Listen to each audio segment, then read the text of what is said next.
ये है talks news network और आप देख रहे हैं पॉलिटॉक्स, राजनीति का कच्चा चिट्ठा। मशहूर शायर मुनव्वर राणा ने यूपी के मुख्यमंत्री योगी आदित्यनाथ पर हमला बोला है। राणा ने न केवल सीएम योगी को जुल्म की इंतहा करने वाला बताया, उनकी भाषा को अभद्र कहते हुए उस पर भी सवाल उठाया।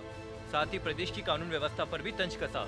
शायर राणा ने कहा कि काफिलों से चलने वाले हुकूमत नहीं कर सकते। सरकार के दिल में डर बैठ गया है कि अब सरकार जाने वाली है।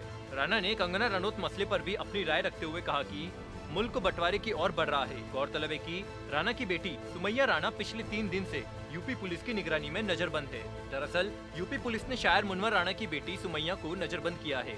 आरोप है कि वो मंगलवार को सैकड़ों महिलाओं के साथ मुख्यमंत्री योगी आदित्यनाथ आवास का घेराव, ताली और थाली पीटने के कार्यक्रम करने वाली थी। महिला अपराध पर अंकुश न लगा पाने और कोरोना महामारी को रोक पाने में असमर्थ राज्य सरकार के खिलाफ प्रदर्शन की तैयारी थी, लेकिन भनक लगते ही सुमैया को नजरबंद कर दिया गया। आज उनकी नजरबंदी का तीसरा दिन है। इस पर मुनव्वर राणा ने कहा कि देखिए, जो हालत है आजकल देश में, उसके लिए यह औरतें प्रदर्शन करना चाह रही थी। पुलिस ने धारा 144 बताकर नजरबंद कर दिया।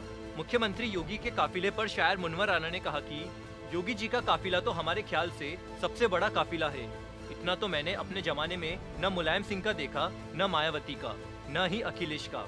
शायर की हैसियत से मैं एक बात कहता हूँ कि जितनी सिक्योरिटी कम होगी, उतने ज्यादा शहर की हालत से आप वाकिफ होंगे। राणा ने आगे कहा कि योगी सरकार ने जुल्म की इंतहा कर दी है। सबसे बड़ी बात यह है कि उनकी भाषा बड़ी अभद्र है।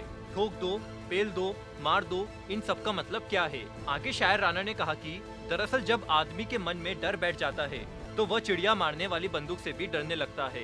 यूपी में जो कानून व्यवस्था की हालत है वह किसी से छिपे हुए नहीं है। अब इस सरकार के दिल में डर बैठ गया है कि अब हम चले जाएंगे। हिंदुस्तान में बनेंगे कई हिंदुस्तान। कंगना रनौत पर राणा। कंगना रनौत और महाराष्ट्र सरकार के बीच चल रही महाभारत पर भी शायर मुनव्वर राणा ने अपनी राय रखी। कंगना मसले पर राणा ने कहा कि मैं 15 साल से कह रहा हूँ कि अब इस देश में अब कोई पाकिस्तान नहीं बनेगा, लेकिन मुल्क बंटवारे की तरफ बढ़ रहा है।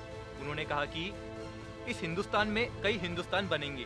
मराठा और गैर मराठा में भी बहस शुरू हो गई है और ये आगे तक जाएगी। PoliTalks bureau, UP. ये है टॉक्स न्यूज नेटवर्क और आप देख रहे हैं पॉलिटॉक्स, राजनीति का कच्चा चिट्ठा।